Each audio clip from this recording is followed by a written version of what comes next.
pero yo necesito solo que ustedes agudicen algunas partes muy puntuales de este tema.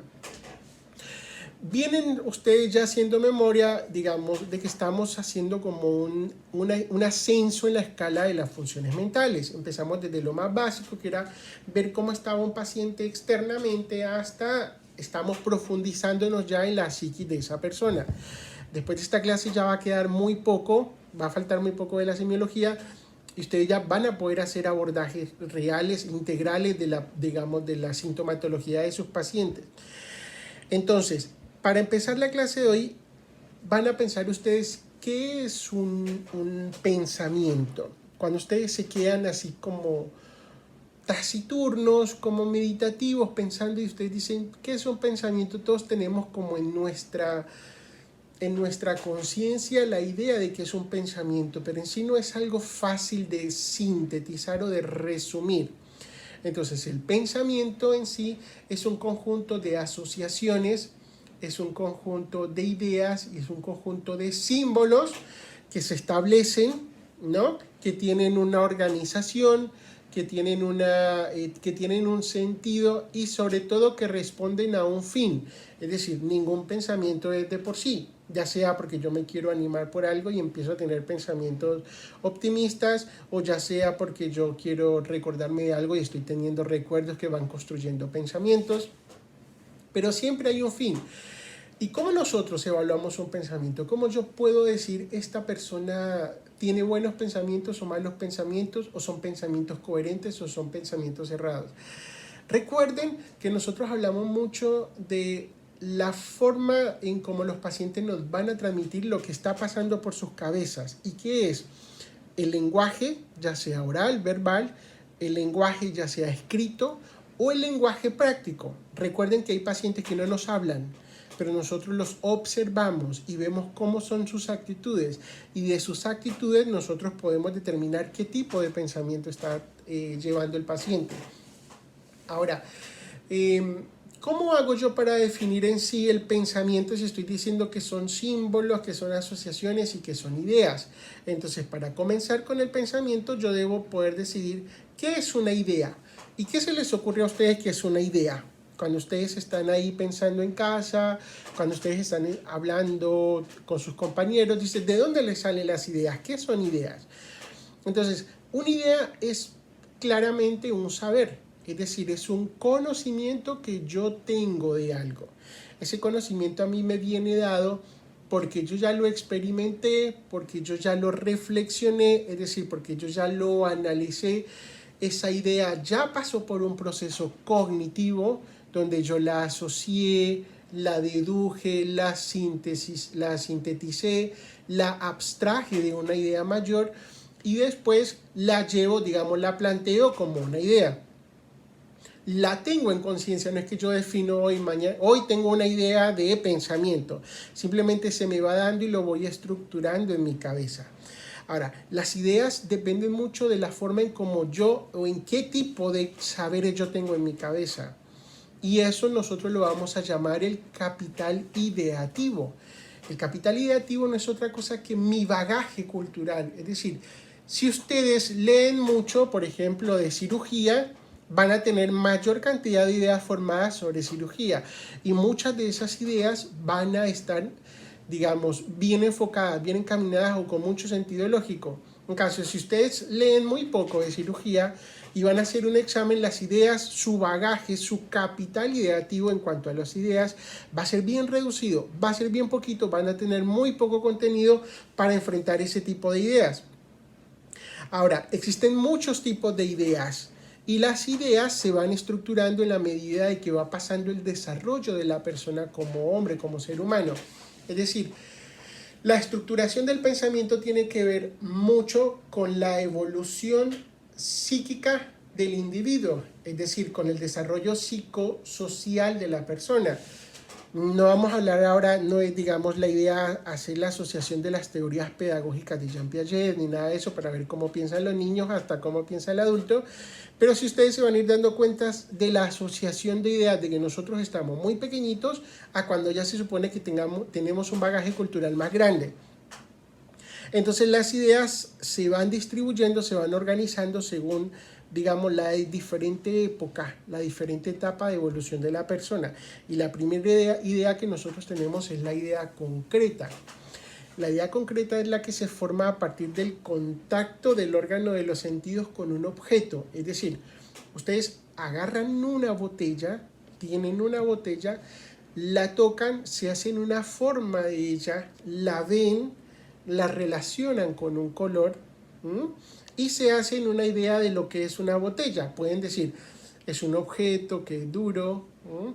Algunos pueden pensar que parece que lleva algo dentro, que tiene una forma más o menos cilíndrica, pero que en la punta es más pequeña, que es difícil de romper. Después la asocian con qué más. La asocian con los colores, qué tipo de colores, qué tipo de forma tiene. Eso es una idea concreta. De ahí no sale, es decir, de lo que mi órgano de los sentidos pudo determinar, yo me quedo ahí. No tengo nada más en el momento. Es por ese lado la idea concreta. Después tenemos la idea simbólica. ¿Qué es la idea simbólica? Donde yo empiezo a asociar símbolos.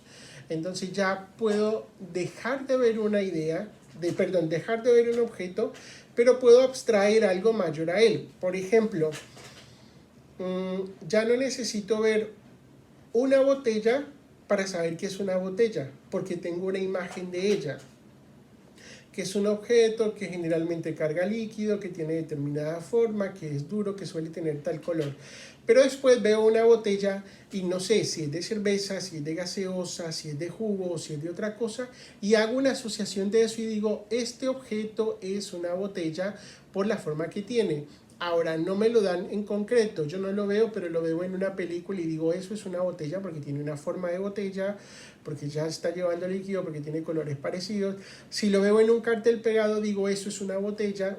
Cuando alguien está dibujando algo, puedo decir, me parece que eso es una botella. Voy asociando ideas, ¿ves? Voy asociando, digamos, las ideas concretas para hacer contextos más generales. Una botella, independiente de lo que tenga, independiente de la marca que sea, va a ser una botella. Dense cuenta que estamos avanzando, que estamos creciendo en el proceso cognitivo. Ahora vamos a pasar a las ideas mágicas. Las ideas mágicas que, digamos, nos permiten hacer asociaciones de cosas en común. Por ejemplo, tengo una botella de Coca-Cola y al lado tengo una botella de leche. Como las veo juntas, puedo pensar que es lo mismo, que la leche va a saber como la Coca-Cola o a la inversa, porque están en conjunto, están asociadas. Entonces, lo que está cerca va a tener las características similares, tanto porque esté cerca o porque sea parecido. Puedo tener dos botellas muy distintas en dos lugares distintos, pero puedo pensar que las dos son de la misma cosa, que tienen la misma forma, que tienen la misma estructura. Con las ideas mágicas también, ¿qué hacemos? Empezamos a empezar a dar explicaciones de lo que acontece. Inicialmente damos explicaciones mágicas, ¿por qué? Porque el bagaje cultural todavía no es muy grande. Entonces, por ejemplo, el pensamiento mágico es más propio de los niños, es más propio de los pueblos originarios, de pueblos que han tenido poco bagaje cultural. ¿Por qué? El niño piensa que, bueno, necesita encontrarle un poder a algo, alguien me puede salvar, entonces es más fácil que me salve el superhéroe. O necesito explicarle el origen de las enfermedades, me es más fácil decir que me parece que son obra de la luna o obra de una fuerza superior, algo que está más allá, y esas ideas van empezando a establecerse, pero a la vez de que se van estableciendo se van empezando a corregir. Es decir, yo me puedo ir dando cuenta de que puedo cometer errores, que tal vez una enfermedad no es debida por la luna ni por el sol, sino que puede venir por algo, y ahí empiezo a crear, a estructurar un pensamiento más evolucionado, que es el pensamiento de tipo abstracto. El pensamiento abstracto es el que yo necesito que ustedes tengan cuando estudian psiquiatría, que sean capaces de deducir, de leer una idea, por ejemplo, la memoria, la leen y son capaces de redactar, de abstraer. Ya ustedes no necesitan estarlo leyendo, ya ustedes no lo necesitan estar viendo, pero a ustedes les ha quedado en la cabeza, por ejemplo, que la atención favorece la memoria porque permite la fijación. Entonces ustedes son capaces de establecer un concepto. Y además establecen críticas. Entonces, si alguien viene y dice la memoria es la capacidad de encontrar los sentidos, ustedes dicen con el pensamiento abstracto, no, eso no es memoria, eso es sensopercepción, la memoria es otra cosa, lo pueden deducir y además lo pueden criticar. Finalmente, el pensamiento abstracto es el que nos permite a nosotros tener una vida intelectual mayor. Ojo, chicos, esto es muy importante. Tener mejor pensamiento abstracto no es ser mejor persona. Es simplemente tener mayor habilidad intelectual. ¿Por qué? Porque ha tenido más contacto, porque leyó más libros, porque estudió más, porque viajó más. Todo lo que a nosotros nos permite tener un mayor bagaje cultural. ¿Qué es? Leer más libros, estudiar más, conocer más personas, experimentar más cosas desde el punto de vista cultural. Por ejemplo, yo no sé nada de deportes, entonces yo voy a un campo de juego y yo voy a ser un completamente ignorante y mi pensamiento no va a pasar de ser concreto, de ver que juegan, que tiran la pelota, si es rugby, y pasó por allá y dijeron que fue punto. No quedó más. Por ahí mi bagaje cultural es más amplio en otros aspectos, por ejemplo, si vamos a hablar de psiquiatría o de libros que me gustan tanto, ese sería mi aspecto. Eso a mí no me hace mejor en ninguna condición. El pensamiento no nos permite juzgar a nosotros, a las personas, ni en buenos ni en malos. Ni mejores ni peores, simplemente que tiene un pensamiento más estructurado, más abstracto en algunos aspectos. Ojo, pensamiento no es igual a inteligencia, son dos cosas distintas. Bueno, después las ideas de creencias, que son las ideas que, digamos, nosotros damos por hecho o damos asentadas sin necesidad de que medie mucho nuestra conciencia ni nuestra razón. Las damos como principios hechos. Por ejemplo, ¿cuáles son las creencias? Las creencias son, por ejemplo, las religiones. Nosotros damos por hecho, lo aprendimos culturalmente, lo incorporamos de esa manera, de que existe Dios, que existe, bueno, para los que son católicos, la Virgen, y para los que no, entonces existe solo Dios y la Biblia, y nos da unas pautas de educación, y nosotros nos tenemos que comportar de tal manera, y lo damos como bien sentado, no lo cuestionamos mucho. Después algunas personas, en la medida que tienen un bagaje cultural más grande, lo empiezan a cuestionar y lo critican, y muchas, por ejemplo, optan que la religión sea simplemente un aspecto más tradicional de la familia, de la conducta, pero no siguen tanto en sí una norma. Eso es una idea de creencia. Todas las ideas de creencia son, por ejemplo, los grupos culturales, los diferentes grupos aborígenes, las civilizaciones primitivas que creen en algún tipo de cosa, de algún dios, de algún rito, y le atribuyen a eso como un poder sin necesidad de cuestionarlo. Después tenemos las ideas intuitivas, que son ideas que vienen como así repentinamente y nos van empezando a dar verdades. Entonces una intuición es que yo creo, si mi mujer no está viniendo a la casa, si además no me responde el teléfono cuando sale del trabajo, y si además viene y se va directo a la ducha y no me saluda, y además no me responde mensajes y esconde el celular, yo puedo pensar intuitivamente que tal vez está con otro. Estoy empezando a establecer una estructura de realidad con otra, pensando que aunque no vea esa realidad, la estoy intuyendo como realidad, como que sí existe. Y después tenemos las ideas sobrevaloradas, que ustedes van a tener en cuenta más adelante porque son consideradas patológicas. Estas que estamos viendo al principio, estas que les he hablado, las ideas concretas, las ideas simbólicas, las ideas mágicas, las ideas de creencia, las ideas intuitivas, en sí no son consideradas ideas patológicas. ¿Por qué? Porque todos tenemos un poco de todas esas ideas y hacen parte del bagaje, del capital ideativo del que les hablé de las personas. Todos tenemos un poco de ellas.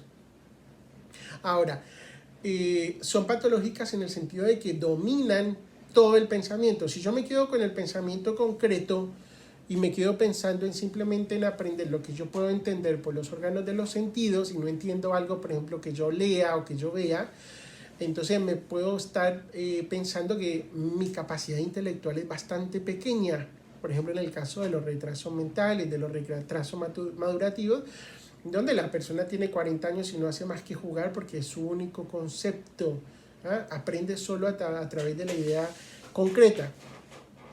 La idea sobrevalorada, que es considerada patológica, es una idea que tiene una gran carga afectiva. A mí me la dan impuesto, digamos, situaciones culturales, situaciones aprendidas, y que yo considero como suprema y no da posibilidad de error. yo quiero que sea así, es solo de esa manera, no lo modifico, no lo cambio, me parece que la verdad ese es el punto. ¿Y cuáles son las ideas sobrevaloradas en la mayoría de los casos? Las ideas políticas, por ejemplo, pensar que o la derecha o la izquierda es lo que es bueno, o el capitalismo, o el socialismo y el comunismo, y se defiende con tal pasión que se cree que es la única verdad. Por otro lado, por ejemplo, los deportes, la gente que se apasiona y que el equipo de fútbol es el único y que es el único que va a ganar y es el único que puede y es el único todopoderoso, y por ese equipo de fútbol se matan, se pelean. Son ideas sobrevaloradas que tienen una gran carga afectiva. Después tenemos las ideas supersticiosas. ¿Cuáles son las ideas supersticiosas? Las ideas supersticiosas son las que nos permiten que nosotros creamos que hay premoniciones, sobre todo para algo malo. Por ejemplo, si yo paso debajo de la escalera, voy a tener tantos años de mala suerte. Que si alguien me pide sal en casa, no se lo puedo dar porque tal vez es una bruja. Que cuando relampaguea no puedo salir porque me cae mala suerte, voy a tener mala suerte. Todo lo voy asociando catastróficamente y adicionalmente le voy dando una explicación que no tiene sentido. ¿Qué tiene la escalera para que me vaya a dar mala suerte? Muy seguramente nada. Después las ideas místicas, lo que está asociado sobre todo con la vida en el más allá. Entonces, todas estas corrientes de pensamiento, donde la reflexión, la tranquilidad, porque vos vas a ganar vida en el más allá, porque tenés que dejar de sufrir en este mundo, porque alcanzás el éxtasis en el más allá, digamos, sobre todo vienen asociadas con el más allá, porque todos ellos creen que van a estar bien y que se van a salvar, y que tienen poder de estar mejor que las otras personas. Tiene mucho que ver con la megalomanía, porque ustedes se ponen a ver con alguien que practica estas culturas, sobre todo orientales, de la reflexión y eso, ellos siempre se creen superiores, son los que saben controlarse, ellos están bien y todos los demás estamos cerrados. Después tenemos, vamos a hablar un poco de las alteraciones del pensamiento. Hasta ahora hemos hablado del concepto de pensamiento, que es un conjunto de asociaciones, de símbolos y de ideas. Hablamos de qué es una idea, qué es un conocimiento, que es racionalizado, o sea, que es actuado en la mente, que la mente hace un proceso mental, que lo deduce, que lo sintetiza, que lo abstrae de una idea más superior y que se va dejando ahí y además se va alimentando, es decir, puede ir cambiando, puede ir modificándose o se puede ir corroborando. Dentro de ese pensamiento nosotros tenemos que hablar ahora de las alteraciones. Hasta ahora estamos acostumbrados a hablar de alteraciones cualitativas y alteraciones cuantitativas. Ahora con el pensamiento vamos a hablar de las alteraciones de la estructura y del curso del pensamiento. Es decir, ¿qué nos hace a nosotros pensar más rápido, pensar más despacio, pensar lento o simplemente suprimir la forma del pensamiento?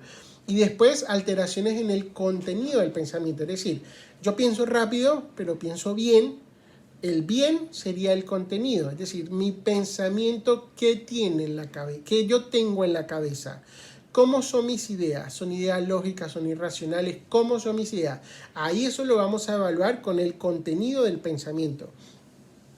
Entonces, para hablar primero de la estructura y de la velocidad del pensamiento, tenemos la primera alteración del pensamiento, que es la taquipsiquia o el aumento de la velocidad. Es estar pensando muy rápido. Y ustedes dicen, Camilo, ¿y cómo yo me hago para dar cuenta que un paciente está pensando rápido? Entonces yo les digo, recuerden que los pensamientos nosotros los evaluamos según podamos ver el lenguaje oral, el lenguaje escrito o podamos ver el lenguaje corporal, lenguaje actitudinal. Entonces nosotros con esas actitudes nos vamos a poder dar cuenta.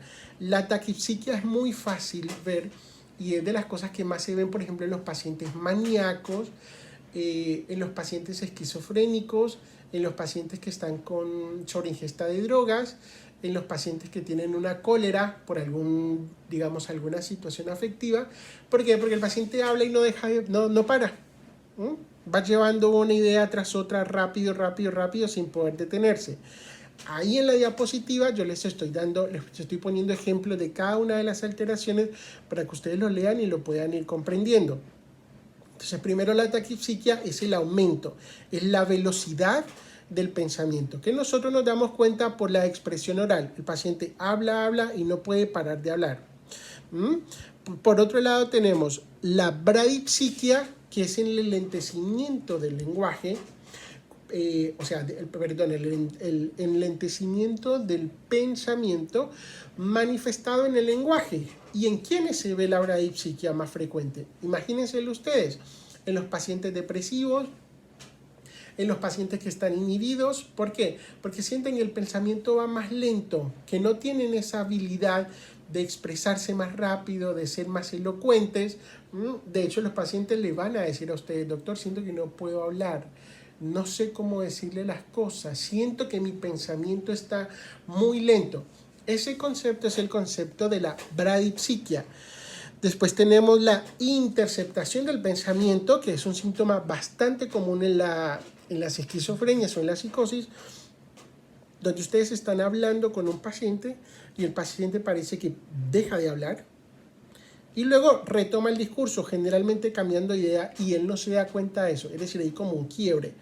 El paciente está hablando: yo estoy caminando hoy en la mañana para ir a desayunar, y ayer en la mañana estuve jugando básquetbol con mis amigos. Dejó de hablar, interrumpió y cambió de tema. Eso es una interceptación del pensamiento. Es muy común en los pacientes psicóticos, sobre todo en las esquizofrenias. Después tenemos la perseveración del pensamiento. Ahí les he puesto un caso clínico bastante bonito. Les va a gustar mucho, que van a entender mucho. Y es donde una idea se termina quedando como lo fundamental y el paciente no la puede abandonar. Sigue hablando de lo mismo continuamente. Por ejemplo, el paciente dice: yo me enamoré de ella, vamos a la facultad juntos, ella es el amor de mi vida. Yo en las mañanas trabajo hasta la hora del almuerzo, pero estoy enamorado de ella, es el amor de mi vida. En las tardes voy a la facultad con ella, es el amor de mi vida. Los dos estudiamos y nos va bien, tal vez porque ella es el amor de mi vida. Y a la noche, al salir de casa, yo la acompaño al amor de mi vida a su casa. Yo la dejo en casa sintiéndome que es el amor de mi vida. Cuando llego a casa pienso en el amor de mi vida. Es decir, el paciente tiene una idea clara. Él está describiendo cómo es su día a día. Él sabe que él se levanta, que va a trabajar, que a la tarde va a la facultad y que a la noche va y la deja y llega a su casa. Pero está continuamente pensando, la misma idea, que es el amor que él siente por ella. Es una perseveración, es una continua, la persistencia continua de esa idea, que no hace que el pensamiento sea laxo. Entonces, imagínense si ustedes van a tener una entrevista con este paciente y que toda la entrevista va a ser así. Entonces, en 40 minutos van a hablar muy poco porque es un pensamiento demasiado viscoso. Típico de las epilepsias, por ejemplo, el paciente retoma, y esto que les puse fue el ejemplo de un paciente con epilepsia, y el lenguaje es demasiado viscoso y él retoma la misma idea, y terminamos hablando poco de lo esencial, poco de lo concreto, porque él no abandona esa idea, que en ese momento es el amor que él tiene por ella. La rigidez del pensamiento es donde solo hay una idea. La rigidez del pensamiento: solo existe una idea que el paciente tiene como presente en ese momento y él no cambia por otra idea. A diferencia del caso que acabamos de ver de la perseveración del pensamiento, el paciente tiene varias ideas, pero vuelve a la misma. Siempre habla del amor por ella. En cambio, la perseveración es solo la misma idea. Es típico, por ejemplo, de los retrasos mentales. Quiero jugar básquetbol. Y le dice: bueno, ¿y qué vamos a hacer a la tarde? Quiero jugar básquetbol. Ah, ¿y si vamos a comer un poco? Sí, pero quiero jugar básquetbol. No habla de otras cosas, tiene solo una idea. Es un pensamiento totalmente rígido porque no hay más ideas, es poquito el pensamiento. Después tenemos la estereotipia del pensamiento, que es un intercalado de palabras que no tienen sentido y que hacen que el pensamiento se vuelva muy largo. Por ejemplo, yo les estoy hablando, estoy haciendo la casa con ustedes, árbol, y estoy explicando cómo es el pensamiento, árbol, les estoy hablando de las alteraciones patológicas árbol y siempre intercalo una palabra que hace que yo no pueda, digamos, establecer un pensamiento más fluido, más rápido. Recuerden que estos son alteraciones del contenido, del flujo del pensamiento. Entonces lo están afectando porque hace que el pensamiento sea entorpecido, sea despacioso, sea difícil entender la idea, el paciente va muy despacio. Sí está, espero que esté quedando un poco claro y, digamos, estén entendiendo la lógica, el sentido. Estamos hablando por ahora del flujo. Y después tenemos las alteraciones del contenido del pensamiento, que es lo que más llama la atención, o es lo que ustedes van a notar más, por ejemplo, los psiquiatras.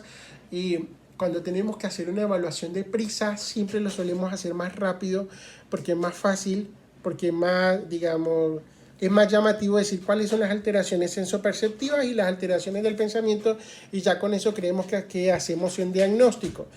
Esto es a lo que yo quiero que ustedes presten bastante atención.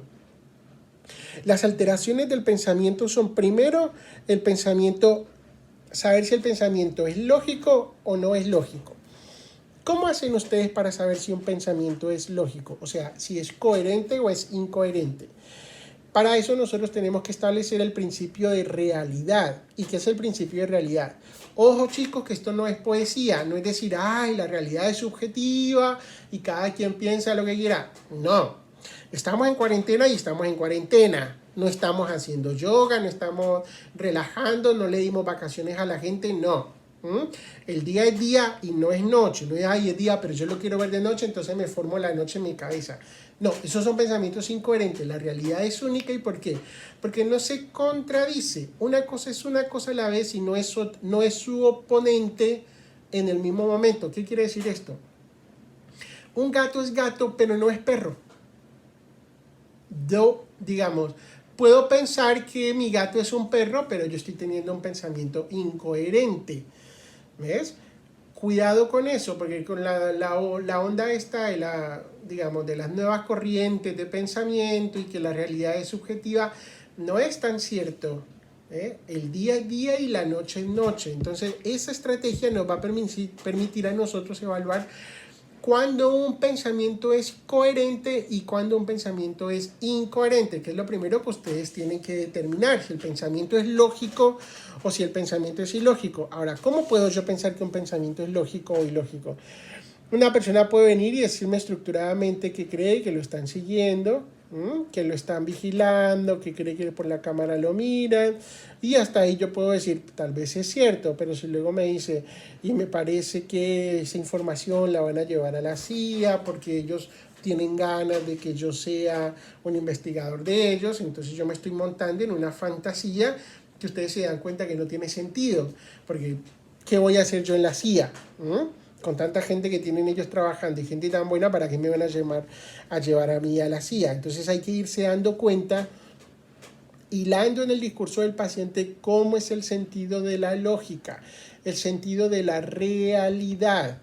¿Ves? Una cosa es decir, yo soy Camilo Cabrera, soy médico psiquiatra, trabajo en Iguazú, trabajo en Ciudad del Este, soy profesor. Y otra cosa es si yo les digo, miren, yo soy descendiente directo de Napoleón Bonaparte y que va a venir el gobierno de Francia a llevarme para darme una herencia multimillonaria en euros. Ya se pueden dar cuenta que no hay ningún sentido en eso. Entonces, primero las ideas, determinar si las ideas son coherentes o si no son incoherentes. Después tenemos las ideas delirantes, ya no más delirium, ahora sí van a aprender bien y con cierta razón qué son las ideas delirantes. Entonces, las ideas delirantes son ideas irracionales, es decir, son ideas completamente ilógicas, que no tienen sentido, que el paciente las da como realidad, él cree que es así, y que además de eso modifican la conducta de la persona. Entonces, las características de las ideas delirantes, repetimos, son, primero, que es ilógica, o sea, es irracional. Ojo, hay algunas que tienen algún sentido, pero ustedes se van a dar cuenta que finalmente es delirante porque no es verdad.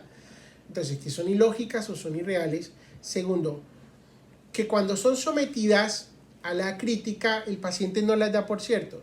Le están diciendo al paciente, pero mira que vos no sos hijo de Napoleón, vos no sos heredero de Napoleón. Y el paciente se va a enojar y va a decir, sí, yo soy hijo de Napoleón, yo tengo las pruebas, ustedes no me están escuchando, ustedes no me están entendiendo, eso es mentira. Entonces, no acepta la crítica. Nosotros decimos en psiquiatría que no acepta la confrontación. Cuando se confronta la idea, el paciente se enoja. Hay que tener mucho cuidado con esto. ¿Por qué? Si el paciente está muy mal y yo le confronto la idea, lo puedo brotar, se puede poner agresivo. Entonces, para confrontar la idea delirante hay que aprender toda una estrategia de charla para ver si el paciente la tiene o no. Ahí yo les voy a poner también unos videos que les van a ayudar mucho sobre las ideas delirantes. Después, ¿qué otra característica tiene la idea delirante? Que es egosintónica, o sea que al paciente en sí no le molesta, él no tiene ningún problema con la idea delirante. ¿Por qué? Porque cree que es verdad. Entonces él está feliz pensando que es el heredero de Napoleón Bonaparte y no le genera eso ningún problema a él. Él hasta ahora se siente bien con eso.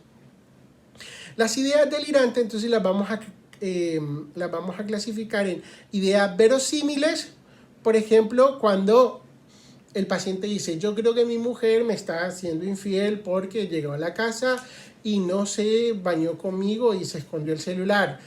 Y ustedes dicen, bueno, pero eso tendría cierta lógica, ¿no? Parece, pero cuando ustedes empiezan a hablar con el paciente se dan cuenta que él la cela porque ya va al trabajo, la cela porque llegó y no le dio el beso del lado derecho donde él quería, y ahí empiezan a darse cuenta de que ya no es una idea tan lógica y no tiene tanto sentido, aunque repito, para el paciente siempre va a tener la idea delirante.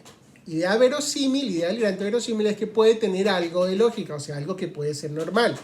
Y después tenemos las ideas delirantes inverosímiles, o sea, las que no podemos creer y no acreditamos. El paciente dice, me está siguiendo el vecino, típico sobre todo de la paranoia, el paciente que se siente perseguido. Doctor, me está siguiendo el vecino por los cables de la televisión, él entra a mi habitación y por los cables me puede ver, y cuando yo me quito la ropa hacen videos porno de eso. No tiene ningún sentido, no tiene ninguna lógica. O el paciente que dice, yo soy José de San Martín, soy que liberé a Argentina y reencarné y vengo a salvarlo nuevamente.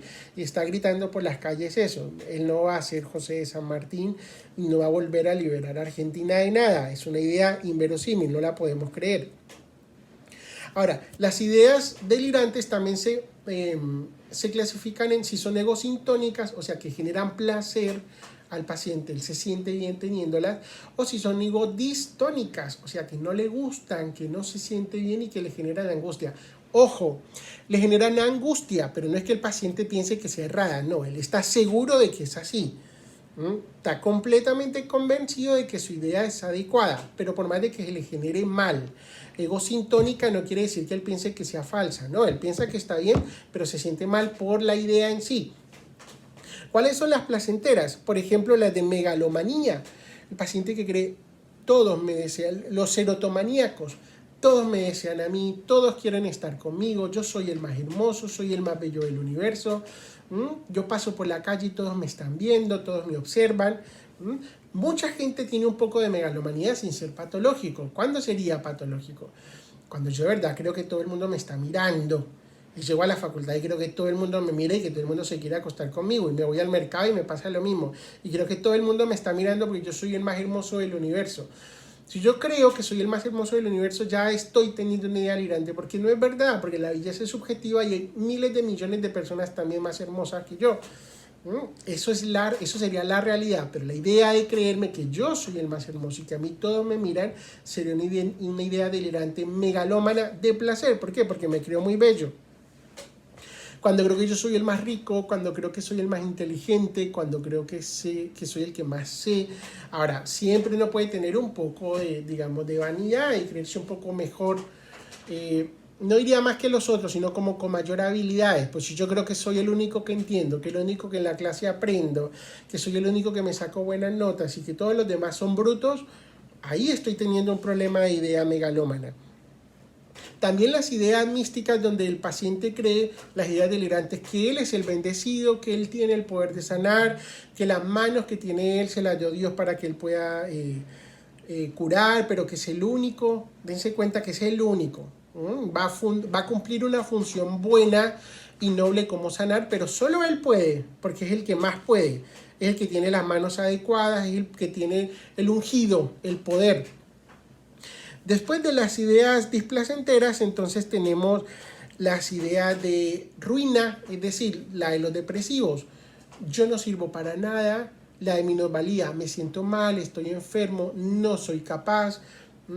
La de abandono, no sirvo, no hay más allá, no voy a poder hacer nada más en mi vida, este es el final, ya todo se acabó, para nada sirvo. Algo que ustedes escuchan muy frecuentemente y que a veces nosotros no le damos bola y son pacientes que sufren mucho. Nadie me quiere, ¿no? Nadie me observa, nadie me mira, ni siquiera a mi mamá, ni siquiera a mi familia. Son ideas que le hacen mucho mal a los pacientes. Después tenemos las ideas hipocondríacas. Que ojo, porque son pacientes que sufren mucho. ¿Y por qué? Porque ellos sienten que están enfermos. ¿Van a estar enfermos? No. De hecho, las ideas hipocondríacas, dense cuenta que la mayoría tienen que ver con síntomas que son muy subjetivos, porque probablemente el paciente sí está teniendo situaciones alérgicas, situaciones de pecho, que me duele el pecho, y que él me va a decir, ¿cómo que no? Si estoy tosiendo. Sí, pero no te vas a enfermar de eso, pero él va a sentir que de verdad no se va a poder mover con eso, ¿eh? Que es todo, que es el fin, que es la enfermedad más grande, que él de eso no va a poder salir. Después las ideas de celotipia, que son muy frecuentes, y que terminan haciendo mucho daño a muchas personas. ¿Por qué? Porque el paciente tiene una enfermedad. Entonces, obviamente, venimos todo el dilema, pero si le está pegando a la pobre esposa, sí, ella lo va a tener que dejar porque él también está enfermo. Pero él de verdad está creyendo que ella le está siendo infiel. Y si ella mira, levanta la cara y va con él en la calle, él piensa que fue para mirar a otro hombre. Y a él hay que tratarlo porque no está bien. Aparte de que le pegue y que sea un crimen repudiable y todo eso, es un paciente, es una persona que está enferma. De verdad está pensando que ella le está siendo infiel. Sea por inseguridad, sea por el motivo que sea, porque las ideas delirantes pueden tener varios mecanismos. Uno de esos puede ser, por ejemplo, aprendido. La persona que aprende, por ejemplo, que la mujer no tiene que mirar a nadie, entonces va a creer erróneamente, por eso la idea delirante es una idea errónea, que no puede mirar a nadie.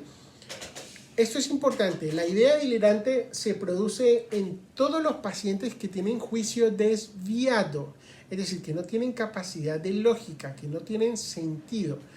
A ustedes me dicen, ¿puede tener el paciente un juicio desviado por una idea delirante, pero parecer normal en otras cosas? Sí. El paciente puede parecer normal, por ejemplo, estar creyendo que es de verdad el hijo de Napoleón Bonaparte, pero llega a su casa, lava la ropa, coloca la comida a hacer, luego limpia el piso. Y si Napoleón Bonaparte no estaría un heredero de Napoleón no estaría propiamente haciendo eso. Y estamos de acuerdo. ¿Pero por qué? Simplemente viven dentro de la cabeza del paciente. La idea le hace creer eso. Pero puede tener otros aspectos de funcionalidad normal. Bien, entonces la idea delirante, recordemos, se origina en un juicio debilitado, en un juicio desviado, juicio desviado, que es decir, que no tiene la capacidad de tener lógica, de no tener sentido, que es una idea errónea, que es una idea que no permite la crítica y que condiciona la conducta del paciente. Y pueden ser, las ideas delirantes pueden ser placenteras o pueden ser ideas delirantes displacenteras. Después nos vamos a otro grupo de ideas muy importantes que son las ideas obsesivas. Y las ideas obsesivas tienen una particularidad bien distinta de las ideas delirantes. Y es que en las ideas obsesivas el paciente tiene un juicio normal. Es decir, que el paciente se da cuenta que esta idea no es adecuada, se da cuenta que esta idea es irracional, le molesta mucho sentirla, él no quiere estar con esa idea, pero es una idea que se le mete en la cabeza. Generalmente acepta la crítica, o sea que el paciente se da cuenta, de hecho el paciente va a buscar de ayuda porque se da cuenta que la idea no le hace bien, es decir, una idea egodistónica, le hace mal al paciente, que va a someter toda la crítica y que además él lucha muchísimo continuamente por estar, digamos, sintiendo esa idea, teniendo esa idea en su cabeza. Y después tenemos las ideas fijas. Las ideas fijas son las ideas que se han metido en la cabeza y que tienen una carga afectiva que con el paso del tiempo se va disminuyendo esa carga afectiva. La idea fija no modifica la conducta de la persona, la idea fija no generalmente es errónea, pero se va, digamos, adaptando a la circunstancia. Con el paso del tiempo me va importando menos. Por ejemplo, si yo tuve un trauma, me pasó algo muy grave, esa idea se me va metiendo en el pensamiento. Entonces yo voy teniendo, digamos, me robaron. Entonces hace un año me robaron y yo estoy normal, pero luego me acuerdo de eso y me siento mal. Y es una idea que se me viene y se repite. Con el paso del tiempo va perdiendo la carga afectiva, va perdiendo la importancia, pero sigue estando ahí. Ahora, el problema es cuando esa idea sigue a pesar de muchos años y si bien no modifica la conducta, si bien el juicio de la persona es normal, si bien no es una idea necesariamente errónea, es una idea que molesta porque no permite que el pensamiento sea del todo normal. Ojo, la idea fija no necesariamente indica patología, porque la persona puede tener una vida normal, una persona de abuso sexual y va a tener esa idea continua que repite y que repite y que repite, le va a hacer mal, anímicamente le hace mal, pero esa persona tiene aparentemente una vida normal. Bueno, con eso hemos terminado hasta aquí la clasificación del pensamiento, la definición, la estructura del pensamiento y las alteraciones, tanto de estructura como de curso y las alteraciones del contenido. El primer trabajo que les voy a poner no es largo, no se preocupen, no son muchas cosas. Son unos casos clínicos donde yo voy a necesitar que ustedes me vayan escribiendo qué tipo de ideas ustedes van observando en esos casos.